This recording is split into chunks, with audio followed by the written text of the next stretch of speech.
Nothing But the Words, episode number 15, How to Write Better.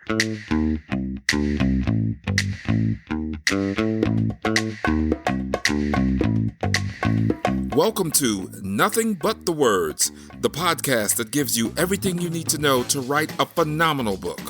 Now here's your host, your author coach, Candace L. Davis. Hey there, and welcome to Nothing But the Words. I'm your author coach, Candace L. Davis. In this episode, I want to share with you some specific strategies you can use to actually write better. Yes, everyone can write better. It's not something you have to be born with. You can actually improve your writing just like you do any other skill. Last week, I was talking to a coaching client who happens to live in Australia, and we spent the first 10 minutes, of course, comparing how her country and the country I live in are handling the pandemic in somewhat different ways. And after we got through that, which seems to be the beginning of most of my coaching calls these days, she shared with me a chapter that she had written for an anthology years ago. And she mentioned that I should keep in mind that her writing has grown a lot since that book was first published. So I shouldn't expect this to be her best work. I actually loved hearing her say that because it was confirmation that she realizes that she can get better in her writing. She has a growth mindset about her writing ability. This coaching client believes she can improve as a writer, and she really has. Now that she's writing her first book, she's getting that much more writing practice, so her improvement is happening a lot faster. She's also getting feedback from me as her author coach, and she's applying that feedback. So not only is she getting in the practice, she's getting in the kind of constructive criticism that makes that practice even more valuable. I'm super excited for her, and I can really see her improvement. And I think she is a testament to how a good writer can become a great writer. I know her book is going to be phenomenal. But what about you? Have you ever wondered if your writing was actually good enough for you to become an author? Have you ever had that crisis of confidence when it comes to writing a whole book? Or do you ever look back at something you've written, even just an email, and wish that you had written it better? Well, we all have those moments. I've been writing books and publishing books for, I guess, about 15 years now, and I can still look back at some of my work and see ways that I could have improved it. That's just part of the growth process. Of course, when you get a few years down the road, if you've been putting in practice, you'll be able to see what you could have done better in earlier works. The point is to keep improving. Writers who are just so can become good writers. Good writers can become great, and great writers, should they choose to, can become phenomenal. Writing isn't a talent you have to be born with. Yes, for some people, writing well does come more naturally, of course. We all have different things that we gravitate to, and those tend to be people who enjoy books a lot from early childhood, who pay attention to words and letters. If that's not you, that's okay. For some people, writing well is just something they have to work at, but it's a muscle that every good writer has to continue to develop over time. You don't get to a point where you just say, okay, that's good enough. If you're going to continue to write, you need to continue to develop your writing skills. Writing is both an art and a craft, which is great news because anyone can get better at a craft. So, how do you get better at writing? Well, I want to share with you some strategies. Now, as I've mentioned in previous episodes, you want to have an outline first. You want to have a plan, and then you want to just write the content without focusing so much on all of these strategies I'm going to give you. As you use them, they're going to become more natural for you. They'll become habitual. You won't have to always wait until you get to the revision process to implement them, but in the beginning, just write. And then when you go back to revise your work, and I revise a lot, and I encourage my clients to revise a lot. When you go back to revise your work, you can apply these strategies. Perfectionism and the writing process, they just don't go together. You just want to get the content out. Then when you revise, make it as good as you possibly can. So there are a lot of ways to make your writing better, and I want to share 5 of them with you today. And the first of those is to run spell check. I know spell check is not perfect. There are a lot of typos spell check will miss. Sometimes it will tell you to change something and you know that spell check is wrong. And of course, it will correct things that are, your intentional tweaks that bring your personality or voice, or words that are unique to your industry might be singled out. So, yes, you will have to make a decision about each suggestion that Spellcheck makes for you, but you should at least give yourself the chance to review those suggestions. You would be shocked to see how many people never bother to run spell check, or they ignore the automatic spell check that's run in email. They had to ignore it because they're sending out things with typos and spelling errors that spell check would have caught. It makes the writer look unprofessional, and it makes their content seem untrustworthy. So it's just easier to go ahead and run spell check and make a decision about each suggestion.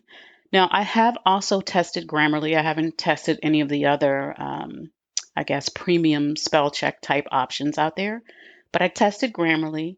I found it to be slightly better than spell check on some things, but not by much. I used the paid version for a while, but many of the suggestions, they just weren't spot on. And if you don't know the rules of grammar very well, it just causes more confusion. The best feature I found with Grammarly was that it will single out plagiarism. It will point out plagiarism in the writing. And that was helpful in the rare instance when a client forgot to cite a source, but it just wasn't enough to make me a convert to Grammarly. So my recommendation is to stick with the spell check that already comes included in your WordPress processing software and actually use it. But don't use it blindly. Look at each suggestion and decide if you want to accept it or not, because as you know, it's not always correct. The second strategy is to avoid unnecessary word repetition. If you have used the same word multiple times in a short paragraph, then you might need to consider using a synonym. Sometimes restructuring the sentence in a new way will solve the problem. It will just eliminate the word. But other times you just need to find a new word. You need to find a synonym, because when you keep repeating the same word over and over, your reader gets bored and your writing starts to feel lifeless, and people don't want to read something that's boring and lifeless. So often a synonym isn't coming to mind. The easiest thing to do is just turn to your thesaurus to find a new word. I'm in thesaurus.com every single day, probably 7 days a week. But when you go to the thesaurus, you have to choose wisely. Make sure the new word still fits with your voice and the tone of your work. So, for example, if you're writing a book about gardening and you have this casual tone, this very friendly tone, this very down to earth tone throughout the book, you can't then just swap in Latin names for plants because you want to mix up your word choice. That's going to throw off the whole tone of your book. You don't want to do that. And just keep in mind that there are also some words that are listed as synonyms that have different connotations. So they may have similar dictionary meanings, but they bring to mind different images when we hear them or read them. So, for example, youthful and childish are listed as synonyms in thesaurus.com, but most adults would appreciate being called youthful, but might be a bit offended by being called childish. Don't let the thesaurus dictate your word for you. You choose which word makes the most sense when you're trying to avoid word repetition. Strategy number 3 is to be specific, not general. So generalities lack impact. So if you're writing a case study, give us the numbers. Don't just say you doubled your business. Tell us where you started and where you finished. Are you talking about revenue or profit? Be really specific. If you're sharing an event from your childhood, you could say, when I was a little kid, but we don't know what you mean by little kid. Tell us how old you were, because a 3-year-old and a 9-year-old could both be considered little kids, but they're quite different from each other. A 4-year-old girl with thick plaits hanging over her shoulders and dusty Mary Jane. Now that's specific. That gives you an image of what this little girl looks like, who she was, and what's going on, because there's some reason why her Mary Janes are dusty. Liquor is less specific than brown liquor, which is less specific than 6-year-old small batch Kentucky bourbon. Specific details create an image in the reader's mind, and it lets us go into the world that you're creating with your book. It makes the words on the page concrete and real for us. Strategy number 4 is to eliminate unnecessary words. We all have words we overuse when we write. We all have words we overuse when we speak, but they're not as noticeable unless we really get carried away with it or when you're recording a podcast, because trust me, I hear my own overused words when I listen to my episodes. But when we're writing, we tend to overuse different words, and they're almost like written tics. You just keep using them almost like a crutch. You may not need them at all. Yours may be unique to you, and the only way to discover what words you tend to overuse is to either read over your work, keeping an eye out for words you have used many times too many, or to let someone else give you feedback on your writing and specifically ask that person to point out any words you seem to rely on. Often these are the small words like just or really or very. We tend to overuse those in writing a lot. If you see the word that, you should always question whether or not it's needed.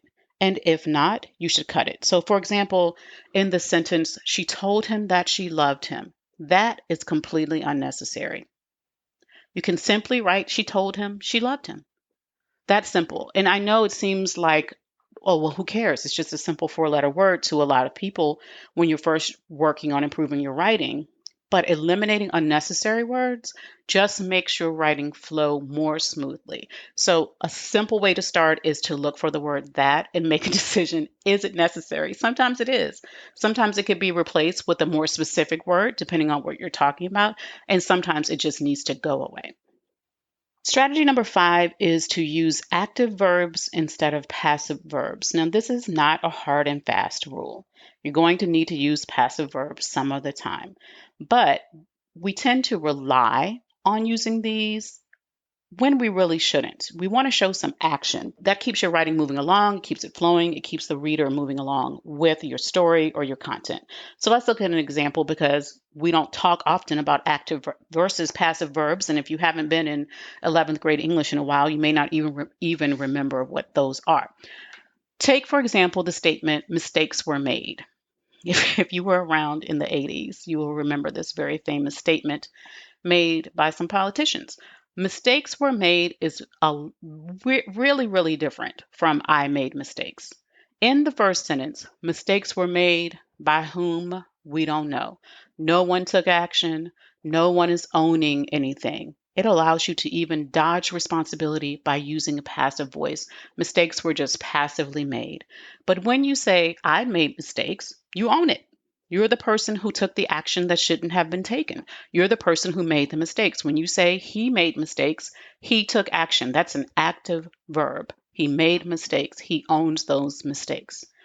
If you see a version of the verb to be like is or was or were, you're probably using passive voice. And of course, it may be necessary for you to use passive voice some of the time. But often, as in the statement, mistakes were made, it could be changed to an active verb. I made mistakes. That simple change will improve your writing dramatically. There's no dodging responsibility. We know who's taking action. Things aren't just happening to someone or something. Someone is actually taking action to make those things happen. So it may sound like a simple change, and it is a simple change, but it can dramatically improve your writing when you take the time to examine your use of passive verbs and decide when they can be improved by switching to active verbs. So those are your 5 strategies for writing better. The first one was simply to use Spellcheck. Run Spellcheck. Before you press send or publish or send to your editor or send to your beta readers, run Spellcheck. Avoid unnecessary word repetition. Use synonyms that have similar meanings when you find yourself using the word over and over too many times. Be specific, not general. Give us specific details so we can actually see the vision that you're trying to create with your writing. Eliminate unnecessary words, words that don't really add any meaning to your content. And use active verbs instead of passive verbs when it makes sense to do so. And of course, if you really want to improve your writing, a good author coach will help you not just see how to write better, but how to specifically improve your writing. So I help my clients make the most of their strengths and shore up their weaknesses in their writing. We focus on their specific challenges and opportunities and strengths in the writing that they create. That's what I'm here to do. To find out more about author coaching, you can visit CandiceLDavis.com/call and sign up for a free consultation. I'll be happy to talk to you. In an upcoming episode, probably the next episode, I'll give you more strategies to write better. But if you only do the things that I've shared in this episode, you will already be ahead of the vast majority of writers and authors. Your book will be better than most books. Thanks for listening to this episode of Nothing But the Words, the podcast that gives you everything you need to write a phenomenal book. If you benefited from this episode, I'd love it if you'd leave me a great review on Apple Podcasts or wherever you listen to podcasts. I'm your author coach, Candice L. Davis, and I'll see you next time.